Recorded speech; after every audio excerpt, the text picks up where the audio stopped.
Monster Hunter Rise. Originally released in March of 2021 as a Switch exclusive. It is, however, now available on all modern platforms, retailing for $39.99.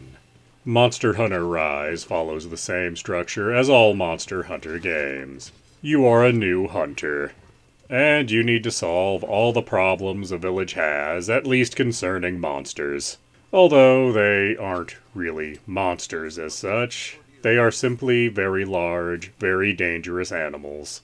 And once you hunt them, you'll use their various parts to craft new armor and weapons for yourself to make hunting other monsters easier.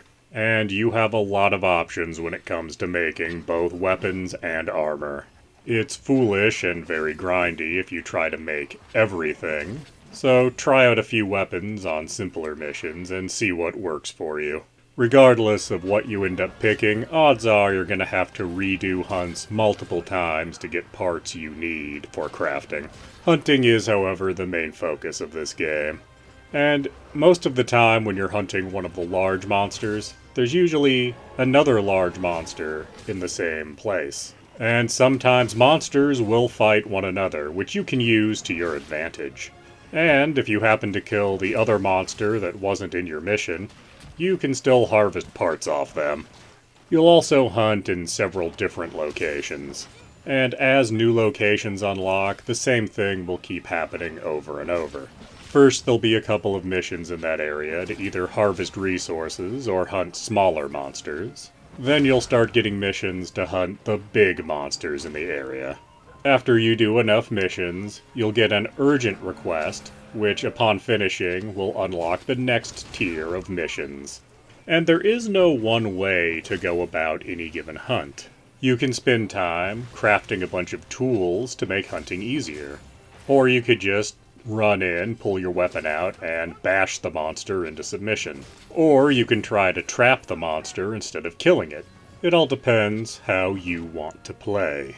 Much like Monster Hunter World, you now have infinite picks for mining and infinite bug nets for catching bugs, and infinite whetstones for sharpening your weapon, meaning you don't have to spend time making these items, which allows you to focus more on the monster hunting in Monster Hunter. You can, of course, play with your friends, but if you choose to go solo, you're still not really hunting alone, because you have two companions that will be with you constantly. You have a small cat man and a large dog horse. The cat will help you attack things and also gather resources that you get after missions. The dog also attacks things and can serve as a mount if a monster tries to run away. Both of these companions have their own gear, which you can upgrade. Also new to the series is that you can do more than one mission at a time. Well, sort of.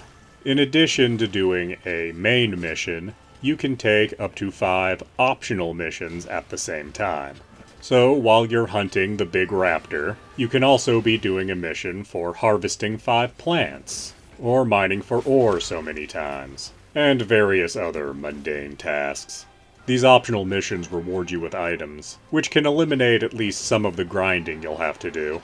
You might notice that I haven't mentioned much about the story of the game, and that's ultimately because if you're playing Monster Hunter for a story, you're doing it wrong. There is technically one here, but it just serves as a thinly veiled excuse for why you're hunting monsters, really. So is Monster Hunter Rise worth your time and money? Yes, as Monster Hunter as a franchise offers you something rather unique. And while individual Monster Hunter games are very similar to one another, there aren't really any other franchises that do what Monster Hunter does. And if you're new to Monster Hunter, I recommend starting with the newest game, because each entry of the series is streamlined just a little bit more.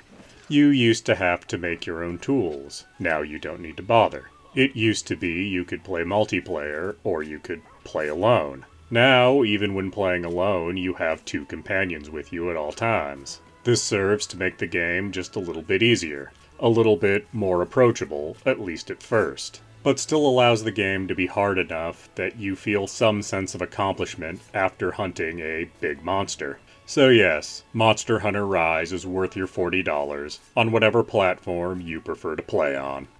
Please do like, comment, subscribe, and tell your friends.